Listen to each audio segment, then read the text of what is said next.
যেটা কোন কইলো अंशिता जेना हाँ हाँ को क्लास पढ़ुछ 12th humanities हाँ हेले बे जो पुरस्कार पाइल को इवेंट कौन थिला आ को नृत्य कौन प्रदर्शन करथिलो कला उत्सव सेंट्रल जो गवर्नमेंट जो मन सेंट्रल ये हुए कला उत्सव से आउ मु गीत गोविंद रिप्रेजेंट करथिली श्रीत कमल आउ मो गुरु बीरकेश्वर नायक तांके मते आइटमटा फर्स्ट शिखैथिले तापरे एठी मनोज सर मते सेटा को फिनिशिंग करैथिले से डांस को आउ सते केते पार्टिसिपेंट्स केते थिले सेठी पार्टिसिपेंट्स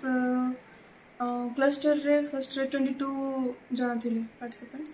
तापरे रीजनल रे 5 जन थिले आउ सटे बहुत कॉम्प्लिकेटेड सिचुएशन भी जातला माने बहुत टक्कर मारबा भलिया आस्थले सब हेले कोन तमरो कोन एमती पॉजिटिव पॉइंट थिला जहा फल रे तुम प्रथम हलो कोन भाबुचो मते तो से सब कहले कि एक्सप्रेशन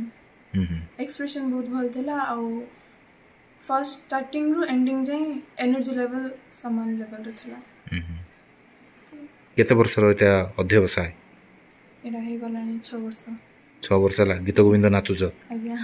कोरापुटर विभिन्न मंच रे नाचुच आज्ञा निश्चित बापा कोन करंती बापा बिजनेसमैन कोरापुटर हां ताका नाटा कोन प्रदीप कुमार जेना माँ माँ हाउसवाइफ ताका नाटा कोन मानसी जेना तबे एबे ओडिसीटा आगु भी जारी रखिबो आज्ञा आगु ये करियो बहुत अभिनंदन कोरापुटर समस्त शिशुଙ୍କ तरफରୁ तुमको यही अभिनंदन आ दिल्ली रे जतले जीव से आहरी अधिका भाव सृष्टि हो जमती धन्यवाद।